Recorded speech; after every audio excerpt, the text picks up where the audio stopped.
एक समय में सिरिपुरम नामक एक गांव में राघव और चंद्रवती नामक पति पत्नी रहते थे। उनका विराज नामक एक बेटा भी था।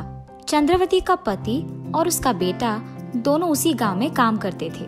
चंद्रवती बहुत ही कंजूस थी। उसे कभी भी पैसे खर्च करना अच्छा नहीं लगता था, इसीलिए वो घर पे सिलाई करके पैसे कमाती थी। एक दिन उसके पति और बेटा दोनों काम के लिए जाते हुए चंद्रवती के पास जाकर पैसे पूछते हैं। माँ, मुझे अपने दोस्तों के साथ बाहर जाना है, मुझे 500 रुपए दीजिए ना। चंद्रवती, मुझे भी आज 100 रुपए की जरूरत है। उन दोनों के ऐसे पूछने पर वो अंदर जाकर पैसे लेकर बाहर आती है। बेटा, ये लो 100 रुपए, और सुनिए, ये लीजिए 10 रुपए। तुम दोनों ने पूछा इसलिए इतना तो भी पैसे मैंने दिया, वरना मैं ये भी नहीं देती। तुम दोनों को पैसे बचाना सीखना होगा। ऐसे चंद्रवती उन दोनों से बात करती है। पापा, आपने देखा, मैंने माँ से 500 रुपए पूछा है, लेकिन वो मुझे 100 रुपए देकर ये कह रही है कि मुझे पैसे खर्च करना सीखना होगा।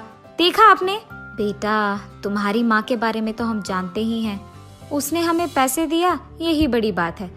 तुम्हें तो वो कम से कम 100 रुपए दी है, मुझे देखो 10 रुपए दिया है उसने।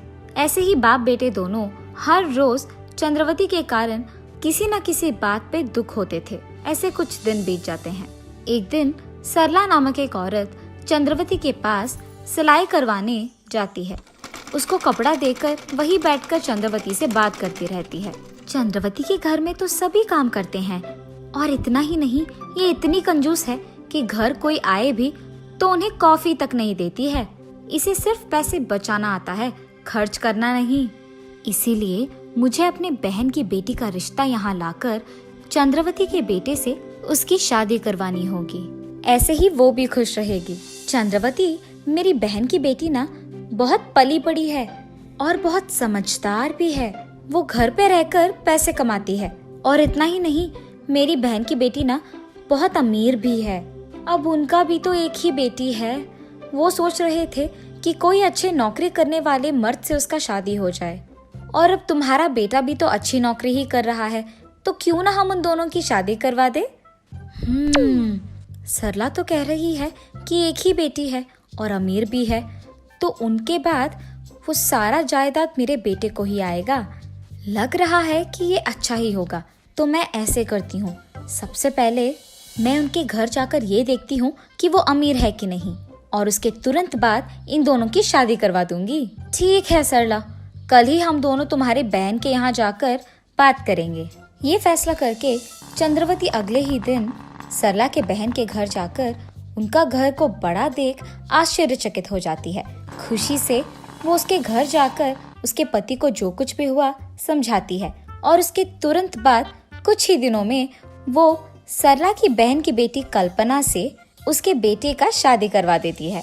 अब क्योंकि कल्पना नई नवेली बहू थी, चंद्रवती उसका बहुत अच्छा ख्याल रखती है। ऐसे कुछ दिन बीत जाते हैं। एक दिन चंद्रवती अपने बहू को रसोई घर में सब्जी काटते हुए देख उसके पास जल्दी जाती है। बाप रे कल्पना, तुम्हें इतनी सारी सब्जी काटने की क्या जरूरत थी?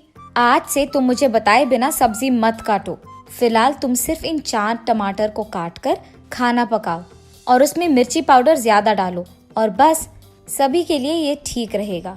ऐसे कहकर वो उसके बहू के बगल में ही रहकर उससे सब्जी बनवाती है। इतने में बाहर से सब्जी वाले को सुनकर कल्पना बाहर जाती है। कल्पना को वहां जाते देख चंद्रवती भी उसके पीछे वही जाती है। भैया, 1 डजन केले का सब्जी दीजिए। बेटा, 1 डजन केले के सब्जी का कितना दाम है? जी, वो 60 रुपए है। बाप रे, क्या 60 रुपए? तो फिर तुम मेरे बहू को 1 डजन मत दो, 10 रुपए में जितना आएगा उतना ही दो। ऐसे कहकर वो सब्जी बेचने वाले को सिर्फ 10 रुपए देकर वहाँ से चली जाती है। इसी कारण तो सब्जी वाला कल्पना को सिर्फ 10 रुपए के सब्जी देता है। चंद्रवती के ऐसे करने के कारण कल्पना उसी के बारे में सोचते हुए गुम हो जाती है, इतना कि वो उसके पति का आना भी नहीं देखती है। अरे क्या हुआ कल्पना, तुमने तो मेरा आना भी नहीं देखा, इतना क्या सोच रही हो? उसके पति के ऐसे पूछने पर जो कुछ भी हुआ वो उन्हें समझाती है। अरे कल्पना, तुम माँ के बारे में इतना सोच रही हो, फिक्र मत करो, माँ बचपन से ऐसे ही है, वैसे मैंने सोचा कि तुम्हें शादी से पहले ही माँ के बारे में सब कुछ पता है। मेरी माँ ने हमारी शादी इसलिए करवाई है क्योंकि तुम अमीर हो, इसलिए उन्होंने तुम्हारे पास दहेज भी नहीं लिया। ज्यादा सोचो मत, बस माँ की बात मान लो। तो इसका मतलब ये है कि मेरी सासू माँ पैसों को ज्यादा गौरव देती है। मुझे कुछ भी करके उनको सबक सिखाना होगा, वरना ये भी हो सकता है कि वो मुझे एक न एक दिन घर से बाहर निकाल दे।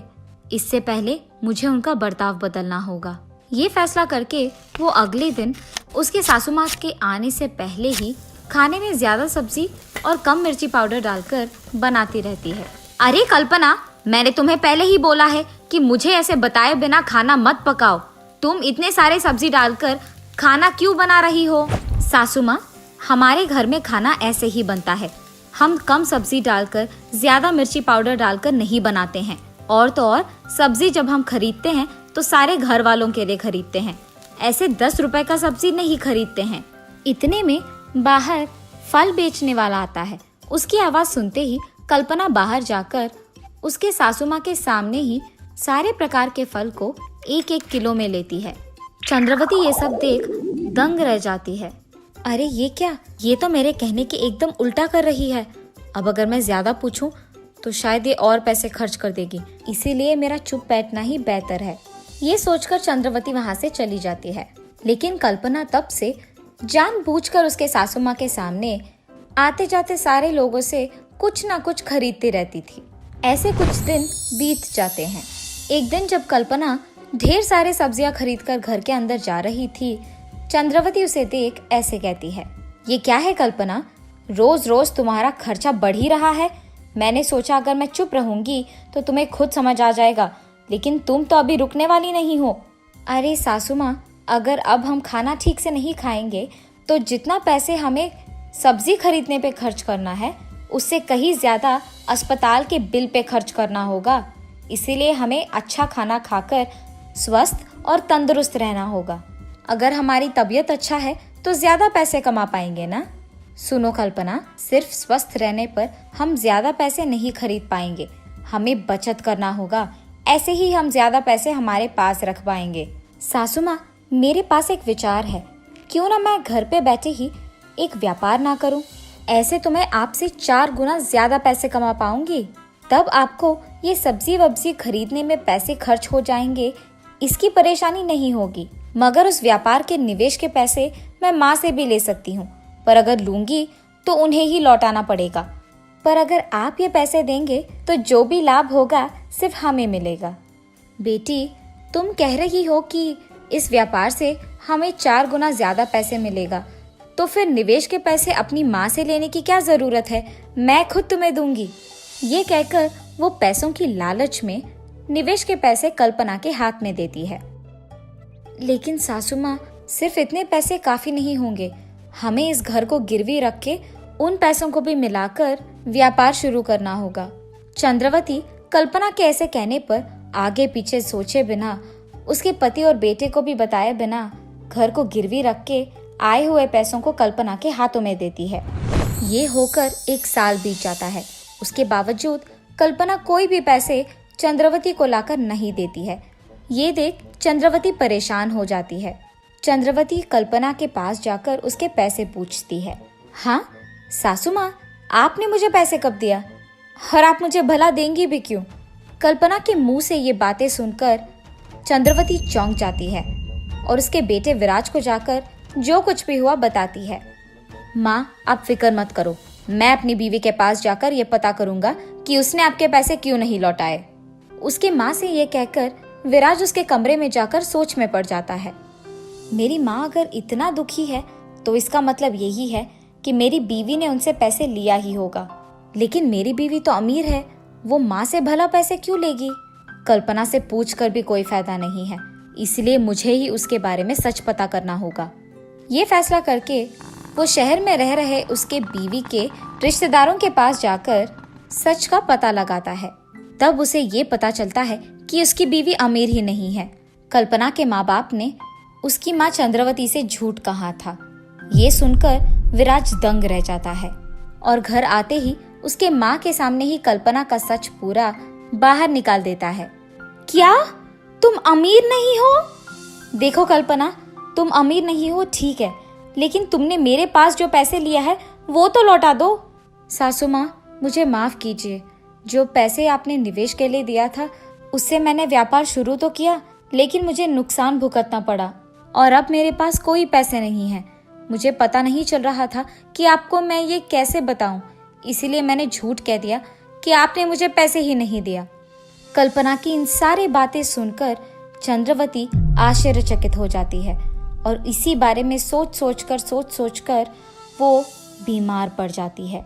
चंद्रवती को ऐसे देख विराज अस्पताल से डॉक्टर घर लेके आता है और वो डॉक्टर चंद्रवती का जांच पड़ताल करके यही बताता है कि उन्हें अच्छी पोषक आहार खाना है और समय पर दवाई भी लेना है। सिर्फ और सिर्फ तब वो ठीक हो सकती है। डॉक्टर के ऐसे कहने पर विराज हर रोज आए हुए पैसों से उसकी माँ की दवाइयाँ खरीद कर, उनके लिए सारे प्रकार के फल खरीद कर उन्हें खिलाते हुए, उनकी देखभाल करते हुए उनके पास ही रहता है। ऐसे कुछ दिन बीत जाते हैं। एक दिन चंद्रवती उसके बेटे को दवाइयों के लिए पैसे खर्च करना देख बहुत निराश होती है।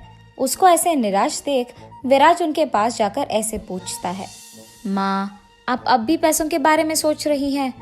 नहीं बेटा, मैं अपनी सेहत को खराब करके तुमसे ऐसे पैसे खर्च करवा रही हूँ। माँ, मुझे इन पैसों से बढ़कर आपका सेहत है। आप पहले इस सब का चिंता छोड़कर खुश रहिए। आप सिर्फ ठीक से खाना खाइए और स्वस्थ रहिए। कम से कम अब तो पैसों का चिंता करना छोड़ दीजिए। माँ, तुम सही कह रहे हो बेटा। जब मेरे पास पैसे थे मैंने उन्हें कभी खर्च नहीं किया और मैंने बहुत कंजूसी किया है, और आज जब मेरा सेहत खराब हो गया है मैं अब भी पैसे खर्च नहीं कर पा रही हूँ क्योंकि मेरे पास कुछ बचे ही नहीं हैं। पैसों के कारण ही मैंने अपना सेहत बिगाड़ दिया है।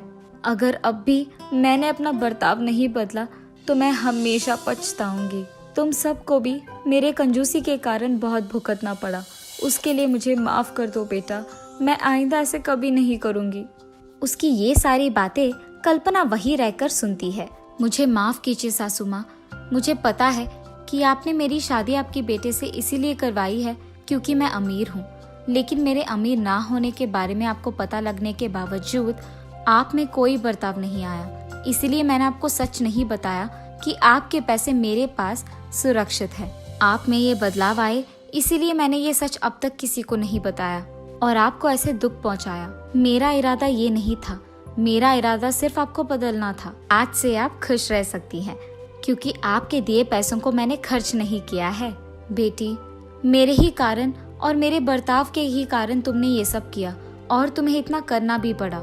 इसीलिए इस सब का गलती मैं अपना मानती हूँ। तुम्हारे पास ये सब पैसे रखकर भी तुमने उसे कभी खर्च नहीं किया, इससे तुम्हारा गुण पता चलता है।